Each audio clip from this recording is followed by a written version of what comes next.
Hello, everyone. Good evening and happy Thursday.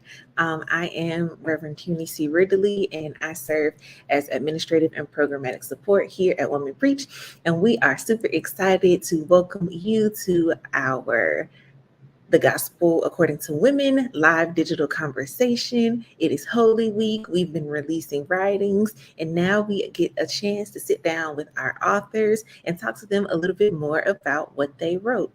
This year, we had the pleasure of partnering with the Black Caucus of the Academy of Homiletics, and the pieces up to this point have been phenomenal. I've already read the ones that are coming later this week, and they're phenomenal too. So we have had a good time engaging these writings throughout this week. So we are going to start with some introductions. Before we get there though, I want to encourage you to share this stream, like, comment, engage, let us know that you are here, let us know that you've been reading, and share this video, share this with people you think might enjoy this conversation. So if we could go in the order of the week, in the order of the writings, and introduce yourself with your name, anything else you'd like to share about who you are, which day you wrote, and our introductory question, which says, how important is Holy Week to you and your personal faith journey? And so Minister Sweat is up first with Holy Monday, so I'm going to toss it over to her.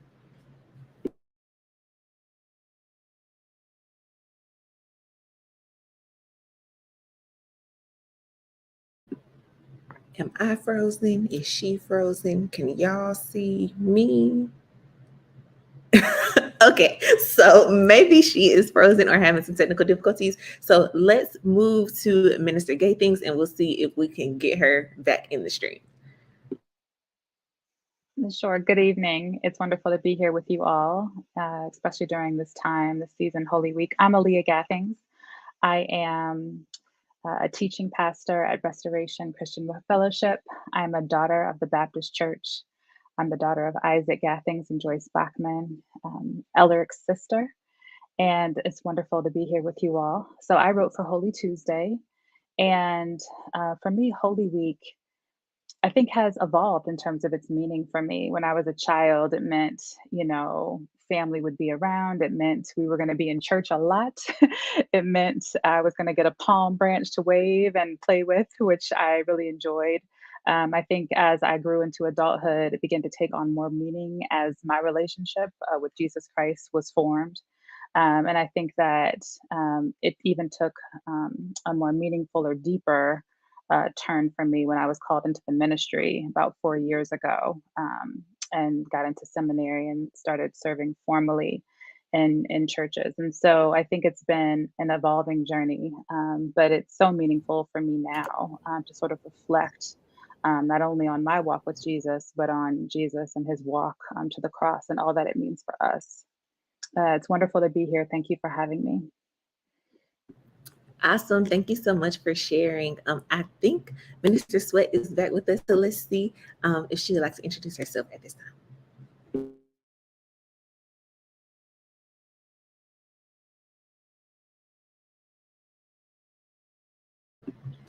Okay, she froze again for me. So we see technology, the internet. Isn't it fun? All right, so let's switch and move forward throughout the week and go to Maundy Thursday with Reverend Mills. Yes, good evening, everyone. It's so wonderful to be with you this evening.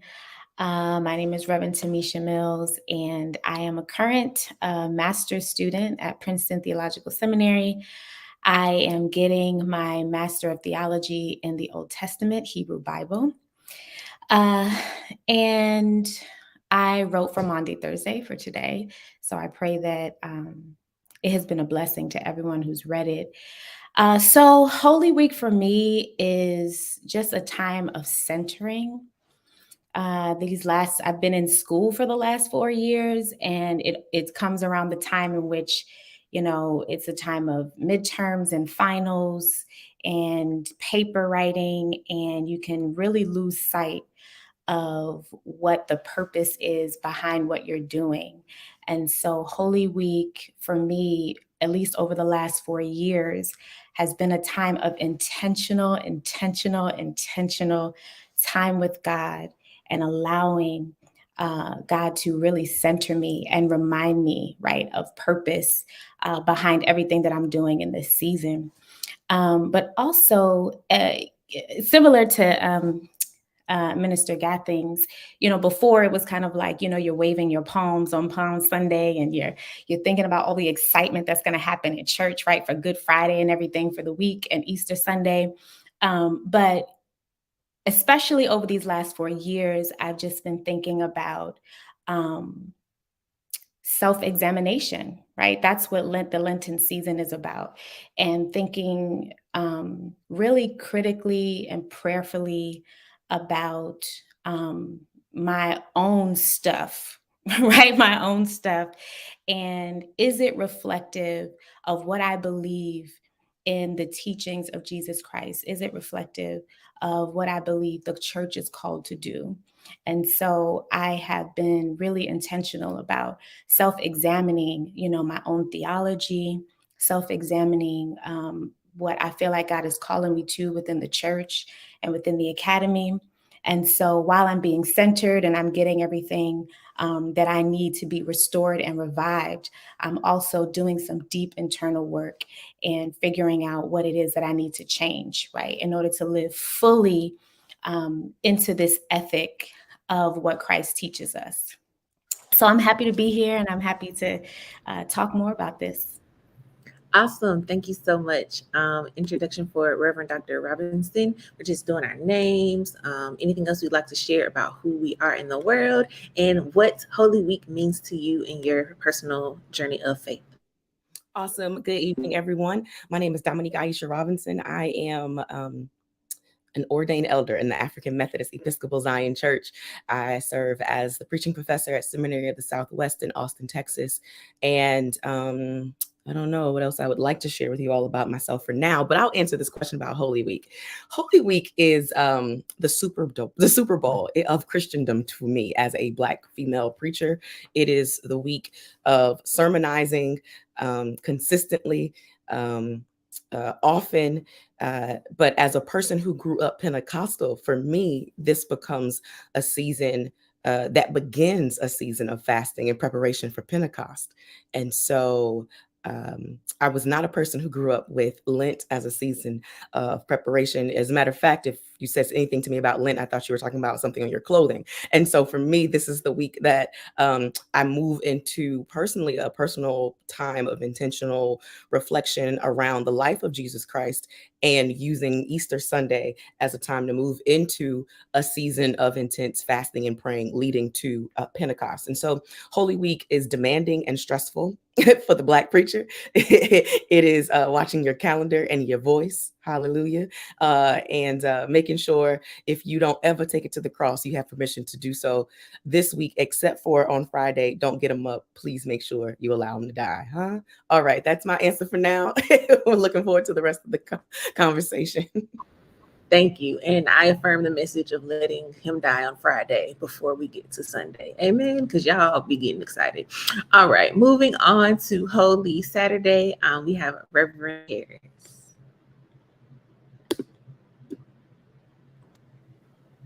Good evening, everyone. I'm Moya Harris. I'm an itinerant elder in the AME Church. I am a mother, I'm a wife, I'm a sister, I'm a daughter, a granddaughter, and I am currently the church network coordinator at Sojourners. I am also on staff at Metropolitan AME Church in DC. So what is Holy Week? Holy Work. That's what it is. Holy Week is Holy Work. Holy Week it's shifted for me because before I was executive minister at my church and I was doing a lot of administrative, making sure everything happened, work.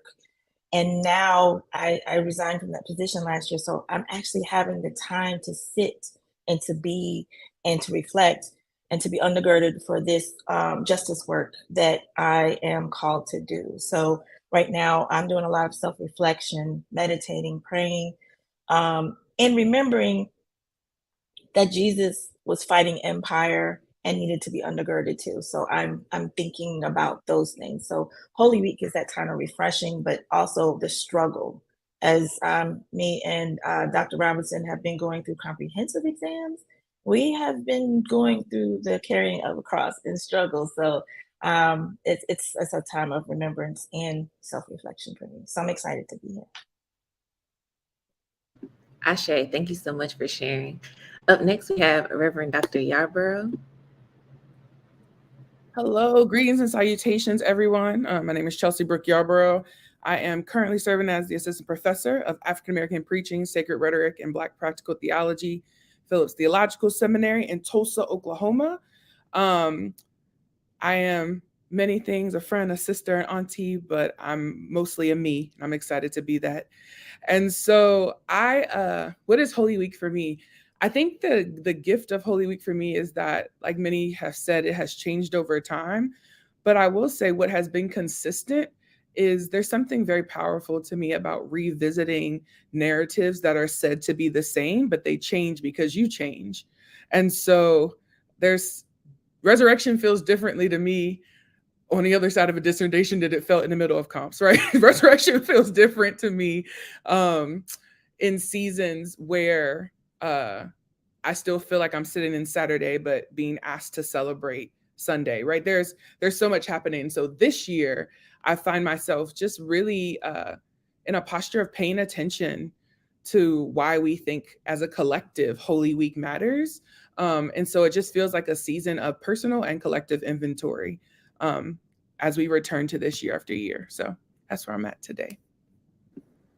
Thank you for sharing. And I'm mostly a me is going in my lexicon. I will be saying that from now on because it blessed me. And then last but not least, we have Minister Sweat.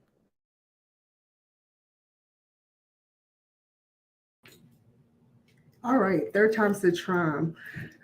So good afternoon, good evening, everyone. My name is Angellica Sweat. I am an AME Zion preacher, born and raised in North Carolina, currently serving at Duke University as a THM student.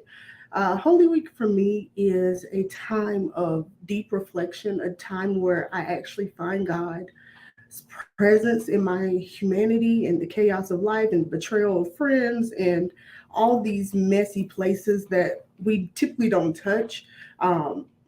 Holy Week is a time that you can sit with the messy places of life for me. So that's a time of just a reflection and care and a time of outreach as well. So that's what Holy Week is for me, and I'm grateful to be here today. Ashe, thank you very much. So as you can see, we have very thoughtful writers who have submitted very thoughtful pieces that we get to have an amazing conversation about for the next few moments. So let us start with our Holy Monday writing. So it is entitled An Open Rebuke to Creation, and it is written by Minister Angellica Sweat. She talks about the importance of bearing fruit, how all of creation is designed to bear fruit. And in this same train of thought, Minister Sweat talks to us about the process of bearing fruit, how it can feel, what you experience. Take us on a journey.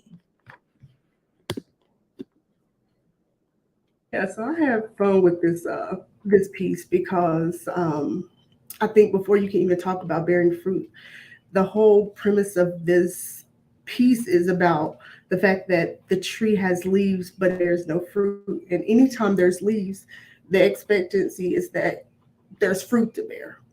And so the fact that Jesus comes to a tree that should have fruit and it doesn't, but it has leaves instead, it sits with me differently because I think when you talk about bearing fruit, you have to realize, or you have to take inventory of the fact that sometimes you're only bearing leaves. And that's a hard reality to sit with, that you can put on facades, you can put on images, and it may look like fruit, it may look like you're bearing fruit, but the reality is you're not bearing fruit. And so that's why it's called an open rebuke, because at some point you have to be honest about what's on your tree, what's on your branches, if we're keeping with the metaphor, or what's just happening in your life. Bearing fruit for me is life-giving practices. It's practices of care within community. It's a practice of nurturing both self and others. It is anything that attends to the social welfare of people. The figs essentially were supposed to nourish Jesus. That's just, he was hungry. Like the text says, he was hungry. So when I think about bearing fruit, it's helping to aid in the welfare of people. And again, provide nourishment. It's a life-giving practice. Bearing fruit for me in my personal life looks like stealing away and having calm moments and reflection time and self-care time, therapy.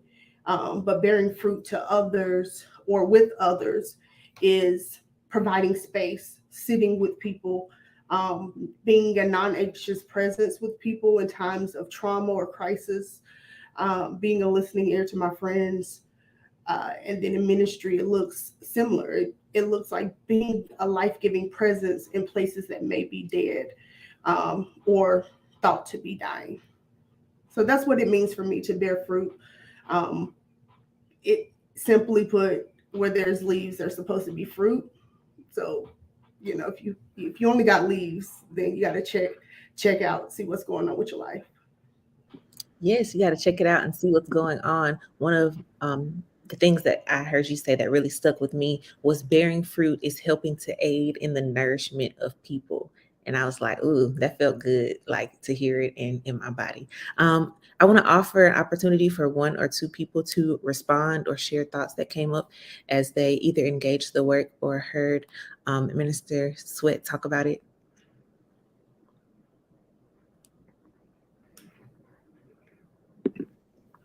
I can share. I mean, I love what you said, Minister Sweat. And I may not get it all right. Maybe I paraphrased, but it was something along the lines of within the church, being a life-giving presence in areas that presume to be dead. And that is spot on. I think that's so wonderful for us to consider as a perspective for the church, right? Areas that seem to be dead, we ought to be the presence, right, of life in that moment so that people know that they have an opportunity, right, to be resurrected or an opportunity to say, I will not die, but I will live. So that was spot on for me. Thank you. Yeah, and a piece of that is it's a risk, right, to name what's death dealing, especially in places that are supposed to be life giving. But that's the risk that I think Jesus took in the text. He names this moment as one that essentially is the death moment. Even though he could have spoke life to the tree, caused it to fruit, he did something different, decided to rebuke it for what it was. And so, yeah, being present and knowing unfruitful practices when you see them and speaking to them, it's risky, but I think it's a necessary work at this point if we're ever going to bear good fruit, not just fruit, but bear good fruit. So, yeah. Ashe, bearing good fruit requires us to take risks. If we push forward a little bit further throughout Holy Week, we are at Holy Tuesday. Holy Tuesday's piece is entitled God's Prophetic Vessel, A Woman Breaks In, and it is written by Minister Aleah Gathings. This poetic piece takes us on a journey about what it means to engage the prophetic. So Minister Gathings, talk to us a little bit more about what embodying the prophetic can look like, especially as we are amid Holy Week. Sure. I think this concept is a fluid one, embodying the prophetic. It's fluid and it can adapt and respond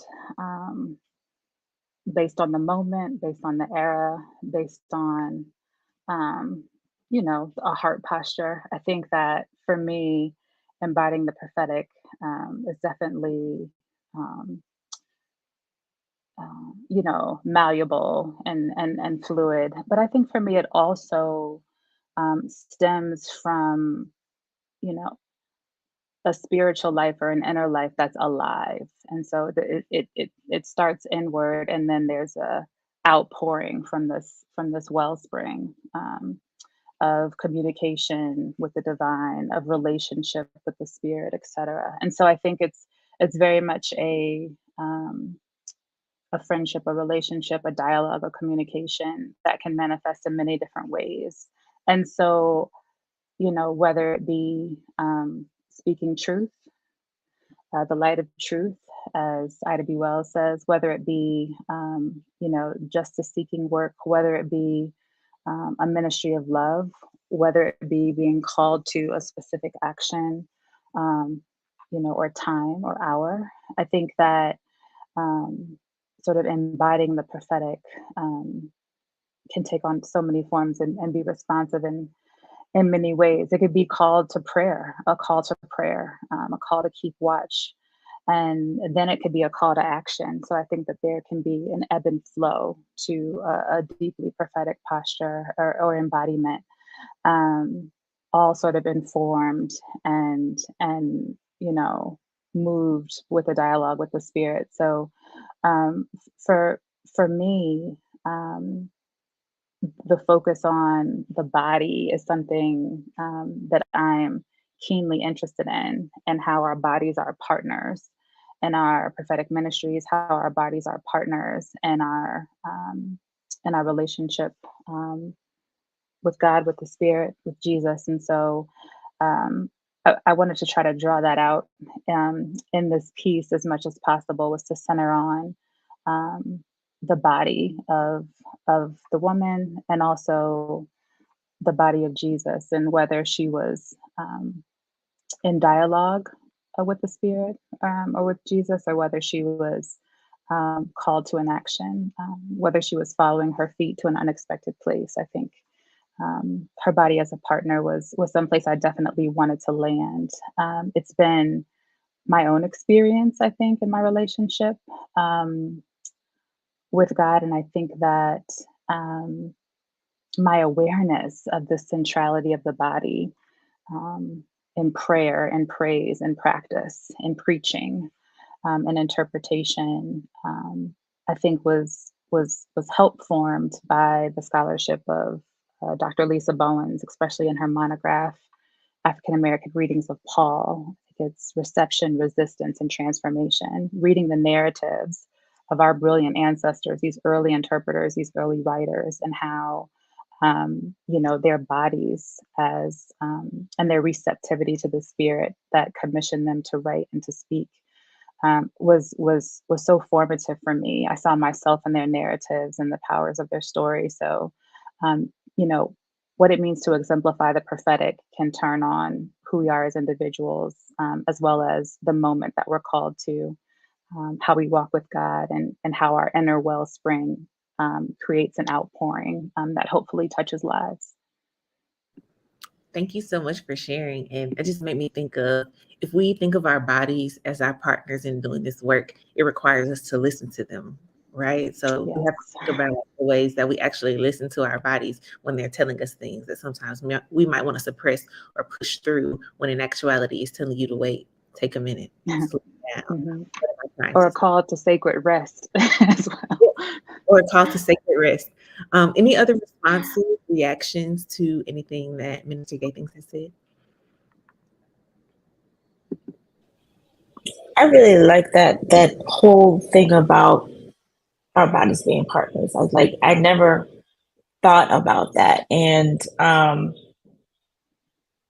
I know that in seasons when I'm not taking care of my body, I can't do what God is calling me to do.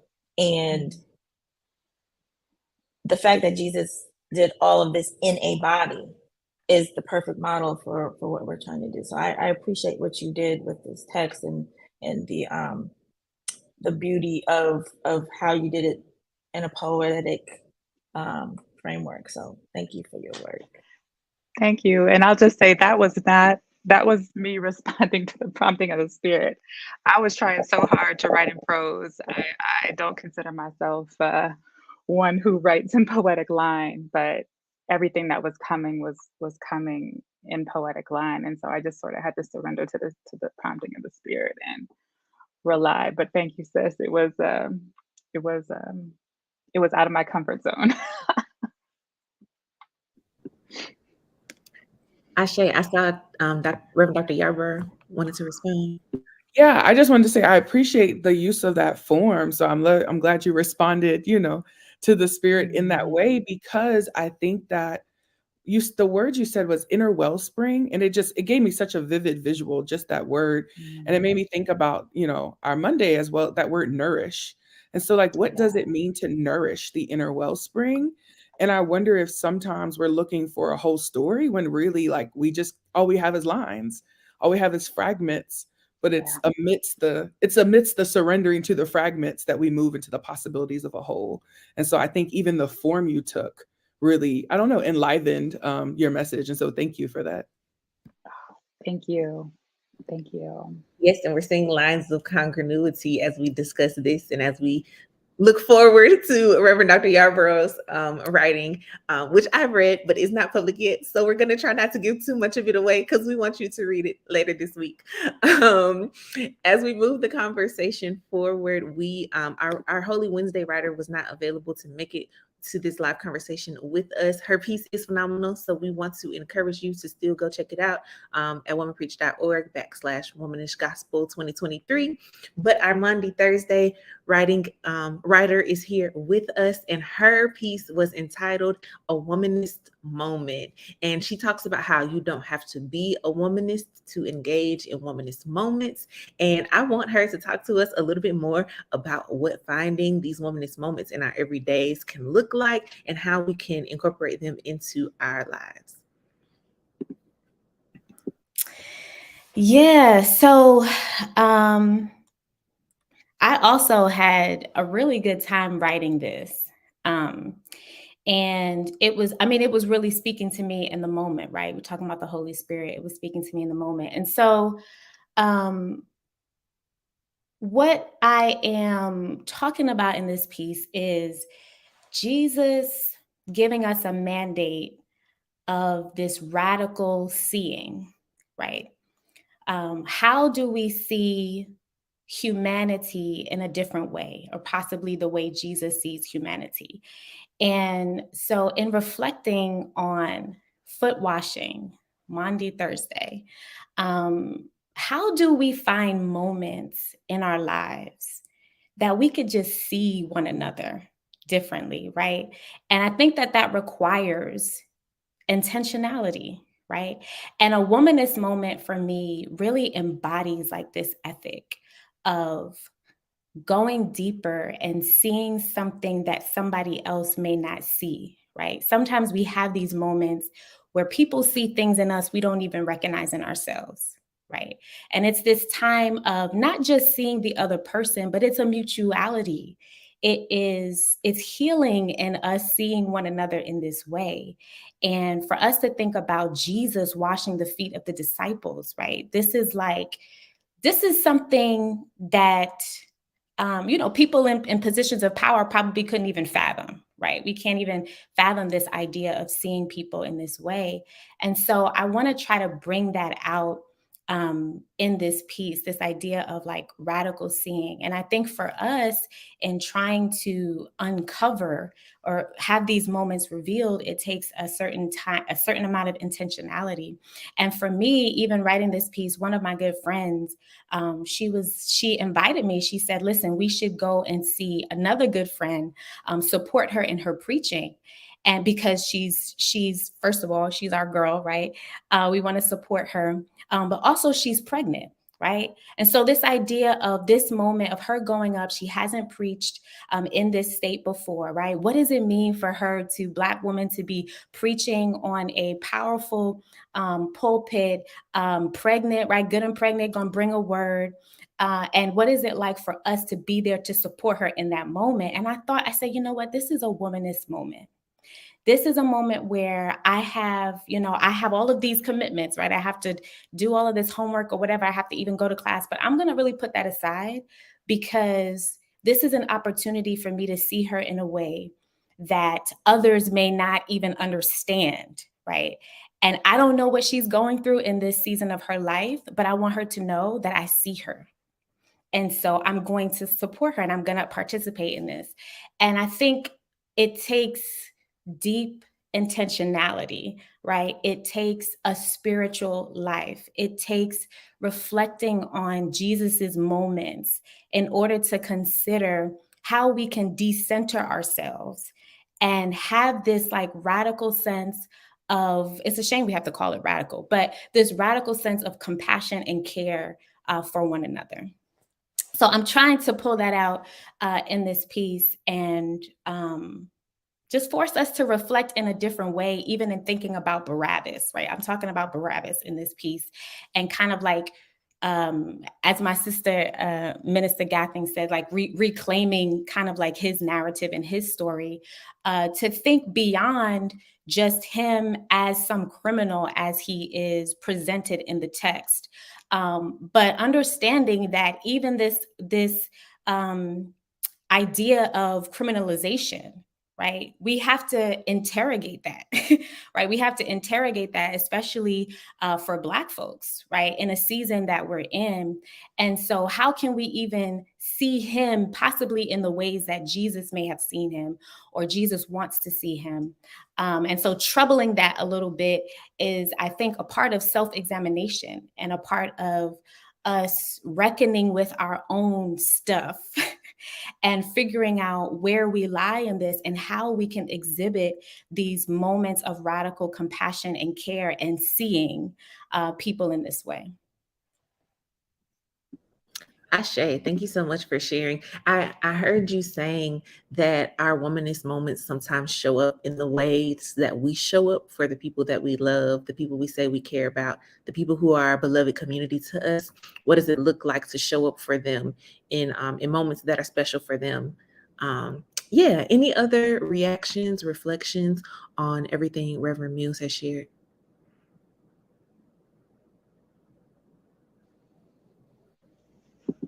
Well, I'll just say that I think for me, I had a visceral response.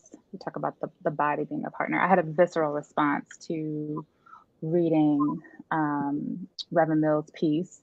And full disclosure, I reached out to her on text and let her know everything that I loved about it. But while I was reading it, what was coming was like this deep ethic, this deep love ethic that's communal. And I think this communal posture, this communal eye, I think is foundational to I think womanist thought and interpretation and scholarship, etc. Preaching. And I loved the approach and reclaim of Barabbas. I just thought that was powerful because, you know, any one of us could be Barabbas. But I loved the centrality of the motif that I think the piece kept hitting on, and how it's so relevant for today. I think it was like, basically today is a womanist moment of radical seeing, and do we see each other with a steady eye? Do I see you? And so I think, you can ruminate on that piece a while, and it'll just continue to produce different looks at what the seeing eye in fact sees. So I appreciated it. Thank you, sis. And I'm so happy that you reflected on it in that way. And I want to also speak to what Dr. Bridgman is saying. And I think a womanist lens allows us to do this, right?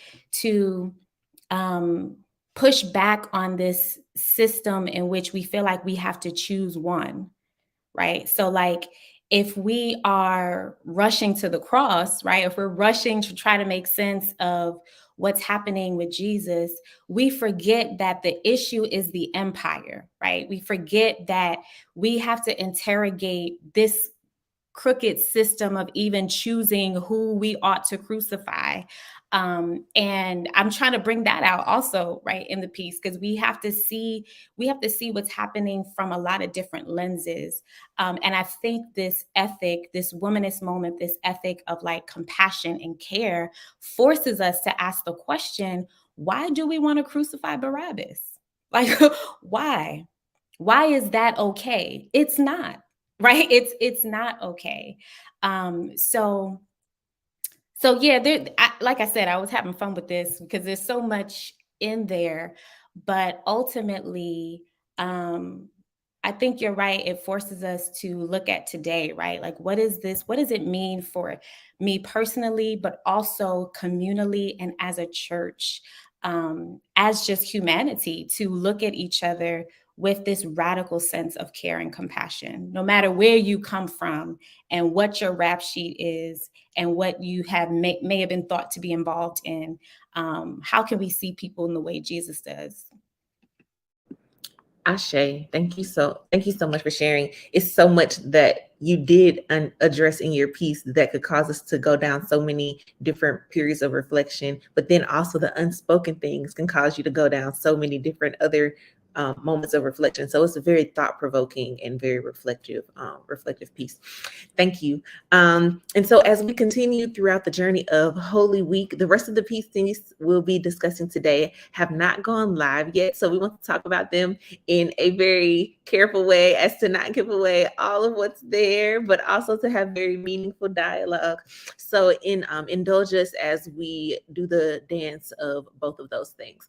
Reverend Dr. Robinson, tell us a little bit more about what we can expect for our Good Friday piece. You all can expect that we will allow Jesus to die. No, I think what the readers can expect is an engagement with reflection on darkness, to reflect on the role of darkness, what it means to experience it, to see it, to process it, to see the positives in it, and in some ways reclaim the story of darkness. Darkness itself oftentimes is just given such a negative rap, a negative understanding. And so that's actually a good thing. Allow Jesus. That's right, Dr. Richmond, because we really, Dr. Richmond, yes, that's what, and that's where the truth is. We're uncomfortable with allowing a lot of things to die. And we become really uncomfortable with the duality of Jesus Christ this week. We have no problem highlighting the deity, the fact that, Jesus performed these miracles, but the humanity pieces of this gruesome death. Like, we are dealing with the duality of this week altogether, from the fragrance of the oil at the beginning of the week with the anointing of Jesus's feet to the odor of death, right? And so that duality that goes on throughout the full week. And so that's what readers can look to experience this as we're talking about this, the woman is framing the why not consider it all versus it only has to be this one way, this one experience. And so that's what readers can look to experience. I want to stop there because I feel like the other two who have not been produced yet, the tiptoe anticipation, the other readers for this weekend can talk about what to expect for it to be a group dialogue for the rest of the time. So I'm going to stop there, but you all can expect a little Dominique Aisha Robinson, New Jersey native razzle dazzle when you read tomorrow morning for Good Friday and Jesus in Mark. I love razzle dazzle. It is one of my favorite sayings of all time. So I am excited to razzle and dazzle the internet tomorrow. But anyone thoughts, reflections around what it means for us to be this uncomfortable with death, how we rush past the dying of Good Friday? Maybe one or two people with thoughts or reflections before we push forward just a little more. I think that's the whole thing about Lent, right? We're dealing with death on Ash Wednesday. We know we're getting ready to go into this, and we have to get comfortable with being uncomfortable. I think that's the beauty of womanist thought, is being able to be both and instead of either or, like challenging this dichotomy. So some things have to die so that newness can come. So we need to stop being so afraid of the hard things that we got to go through. So I'm looking forward to reading the Razzle Dazzle.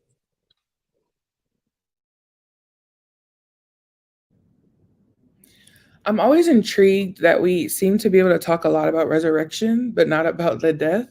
And I just am unsure how that's possible because there is no resurrection without the death. And so I just am appreciative because I know, look, I'm grateful for the razzle dazzle coming our way.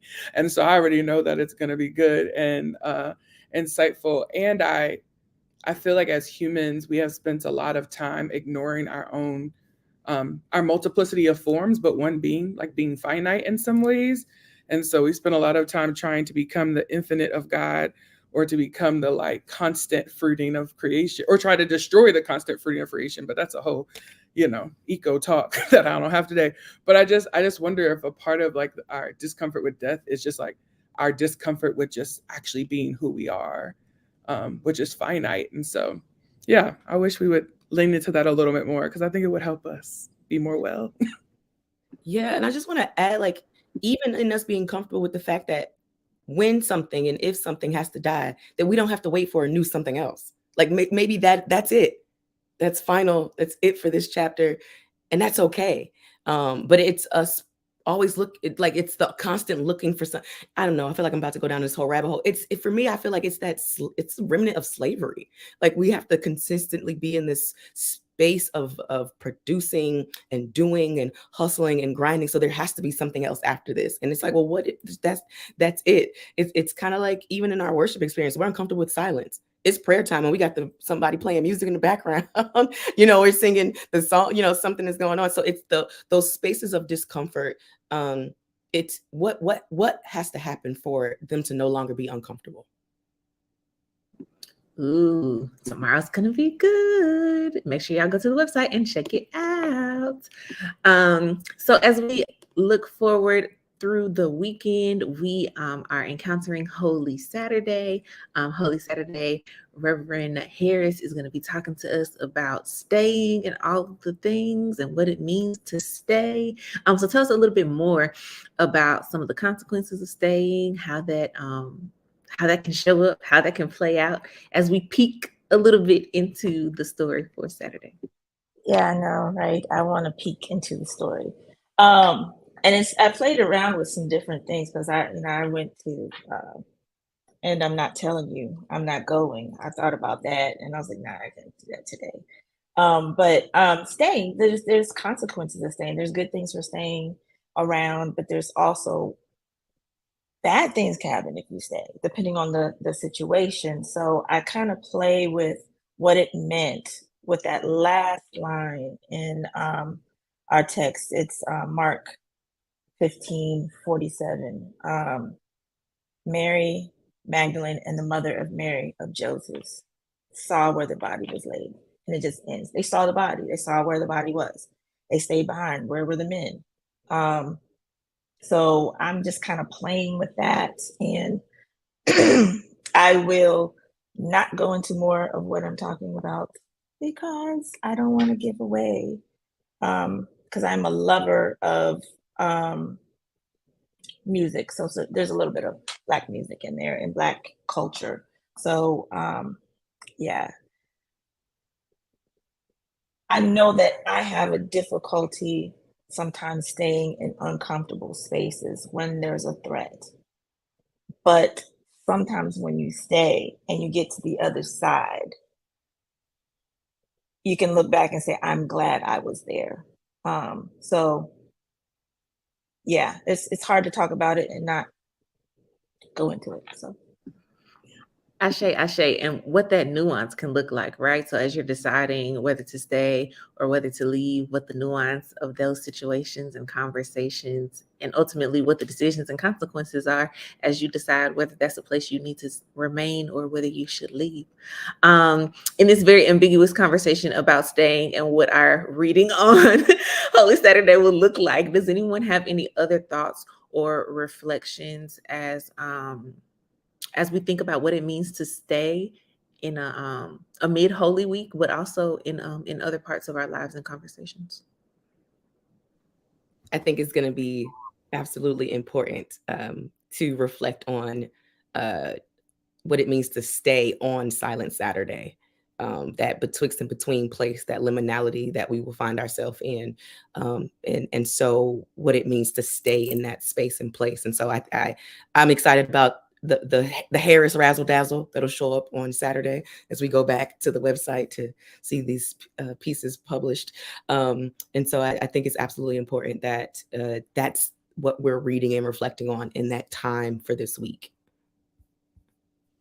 Just so you know, my maiden name was Brazzle, so I used to be called Brazzle Dazzle. I just want to tell you that. Y'all, this is getting good, beloved. That right there, that's prose, that's womanist movement and moment right there. That right there, it could be a creation rebuke. You out here, you're living it out. Razzle dazzle, razzle, razzle, dazzle. We're here for it. An exemplar. I love it. As we think about the culmination of Holy Week, we find ourselves at Easter Sunday. We have Easter Sunday, Resurrection Sunday, making sure we include all of the Black church, depending on where you go, depends on what you call it. Because, you go to an Easter church and you call it Resurrection, you're going to be in trouble. You go to a Resurrection church and you call it Easter, it's going to be smoke. So acknowledging both titles for what Sunday is. Reverend Dr. Yarborough wrote a piece about engaging the ellipsis, an invitation to the whole story. And so as we tease out the rest of this weekend, talk to us a little bit more about the necessity and the power of telling complete stories. Sure, thank you. I love the ... in our punctuation world, as opposed to the period, the exclamation point. So the ellipsis, if you will, because I think it gives us permission, both before and after a story, to honor the fact that there was something before, there will be something after, and depending on who's telling it, there's probably more between.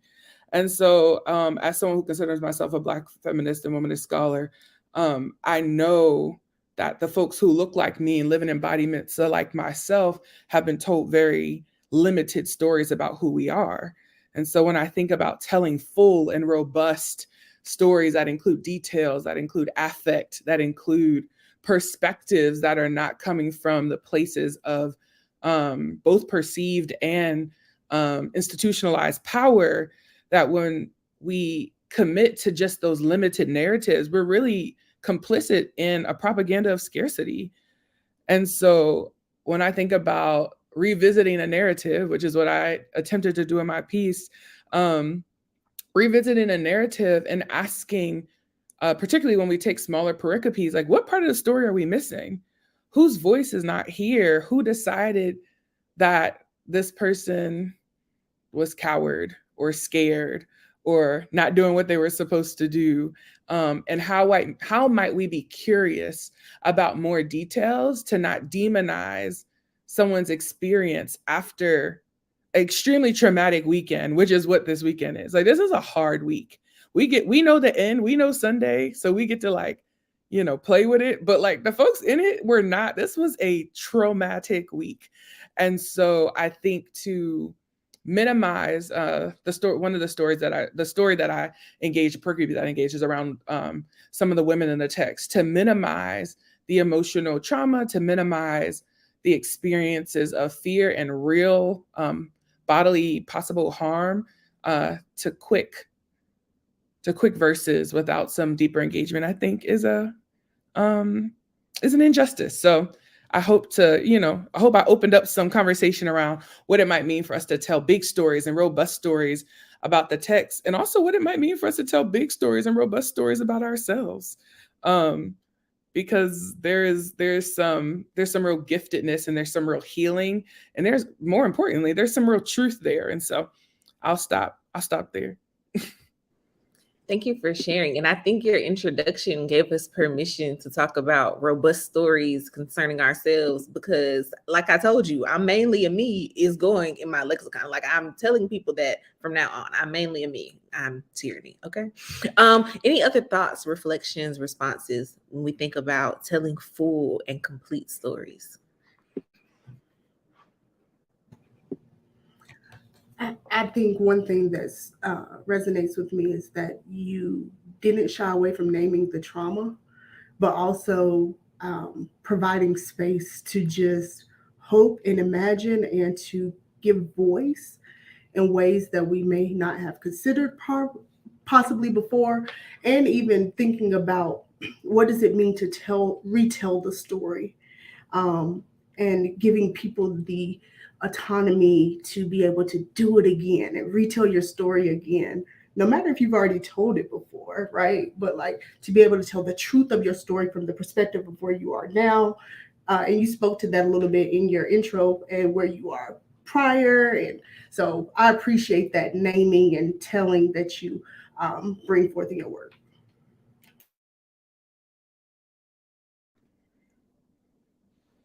Thank you. And I'm sorry. I was so excited to chime in. Oh, I was just going to say thank you because I love the phrase of again, because I think it reminds us it's not a one-time thing. And that's why, like I said at the beginning, that's why I love Holy Week, is because it comes again. And so I'll learn, I'm going to get something this week, and long and behold, as long as the creek don't rise for us as a whole collective, like it'll come again in this here liturgical calendar year. And I think there's something really profound about things that come back again and allow you to wonder, what about this time?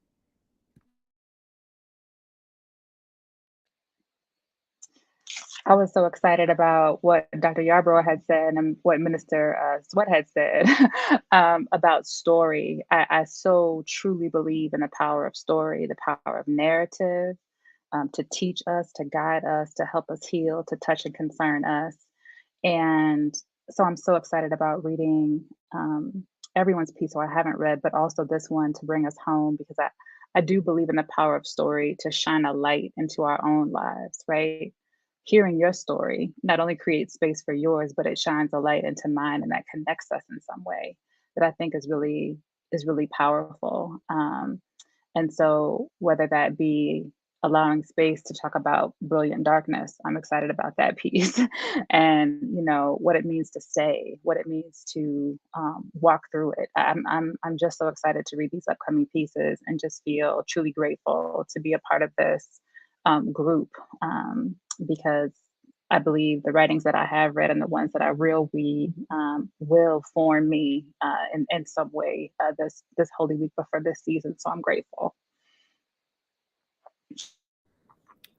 Ashe. And as we begin to prepare to wrap our time together up, I'm going to pause and make a quick announcement. And then at the end, I'm going to invite all of our authors to give a final word or closing thought as they've reflected on the pieces, as they've reflected on Holy Week, whatever comes up and out to share as that closing thought. So we are here for this gathering by the collaboration of Women Preach with our partner, the Black Caucus of the Academy of Homiletics. And so we want to encourage you to support Women Preach through your giving. All of these programs, all of our partnerships, all of the work that we do is sustained through your giving. We are currently on a campaign to strengthen the financial integrity and health of our organization in the eyes of the IRS. And to do that, we need to increase the number of monthly givers that we have. So we need to increase the number of people who contribute to Women Preach on a monthly basis. And so if you are in a financial position to do that, we would love for you to partner with us, whether it is $5 a month, if it's $50 a month, if it's $500 a month, however many dollars per month you have to give, we need you to become a monthly giver to support the work. The easiest way for you to do that is to head over to our website at womanpreach.org/give today. And there is a super easy form right there for you to fill out where you can become a recurring giver to support the work of Women Preach. if you would like to continue to see us do these things, if it has been impactful, if it has been a blessing to you, we pray that you would strongly consider becoming a monthly giver as we continue to strive to reach that goal. And so that we can be considered a healthy nonprofit in the eyes of the IRS, because we know that we're a healthy nonprofit. We just need them to know. Amen. Amen. So I'll leave the link on the screen for you all, and I will post it in the comments. And I'm just going to go in the order that I see you on my screen to give final words and reflections. And at the top, I have Mr. Mills.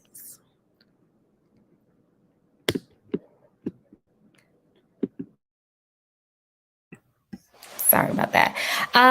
So I'm glad. I'm happy for this conversation. Thank you so much for allowing me to be a part of it. I have been blessed already by the works that have been shared, and I look forward to what's coming up. My final thoughts are that my prayer is that we don't miss moments of radical seeing. Because in those moments, I believe that is where our healing comes, healing for both us and those who we are seeing. So God bless you, God keep you, and I look forward to reading.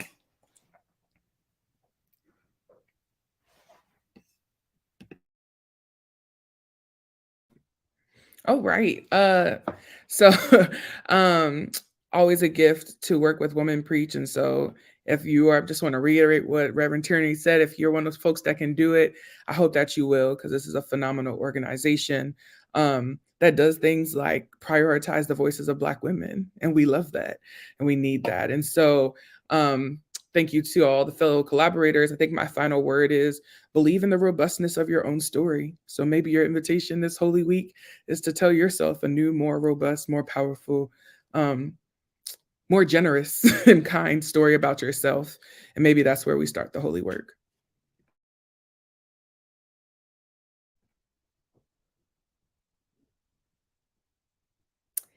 So being good in Methodist, I'd like to first say thank you to Dr. Bridgman and all of the team and leaders of Women Preach Incorporated organization who extended this invitation and created this space for Black women to continue to have their voices emphasized, highlighted. And so thank you for the opportunity to share and to learn and to collaborate. And so I also echo the voice of Dr. Yarborough to not just individuals who can give, you are an institution. And you got a line item and a budget that falls under diversity, equity, inclusion, belonging, and access, find a way to make some monthly donations to this organization, because it is something that you certainly, as we would say in good church language, it's good ground to sow into. All right. So here are the two things I'd like to leave our listeners with. Two things are this. Remember that this week is called Holy Week and/or Passion Week. And so take the time to remember that the duality of all the things you are experiencing are also all holy. And in this week also named Passion Week, to take some time to pause and rest and re-up on your whatever you're passionate about. So to remember that all the things you are engaging, the duality, the good, the bad, the ugly, the darkness, and the light is seen as holy. And to pause and make sure that you are fueling your passion in this week.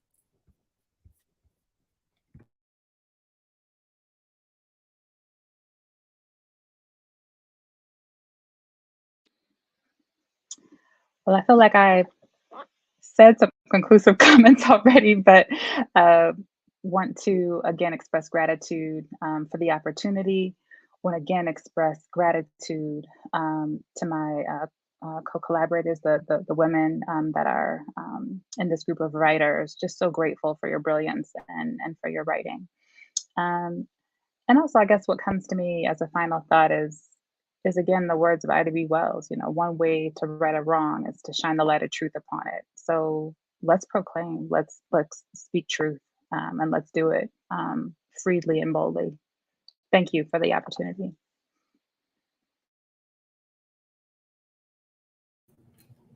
So thank you for the opportunity.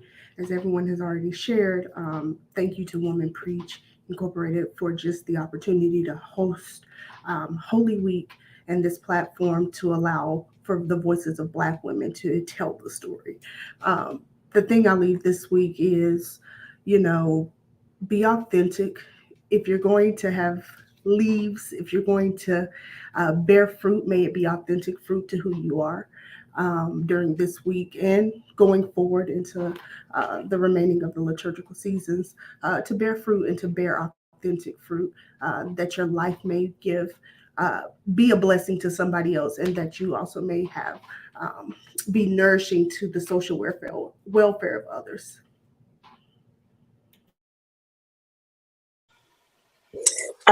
Also being the good Methodist, like Dr. Dominique, protocol having already been established, I am grateful for this opportunity to be in this space with one of my professors that has started all of this. Dr. Bridgman, thank you so much for just allowing someone like me to be here and to be able to stand in my womanish ways.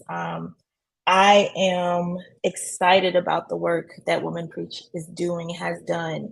And so I concur, we need to give, even if it's $5 a month, find something. Don't go get a latte, help Black women voices to continue to be lifted up.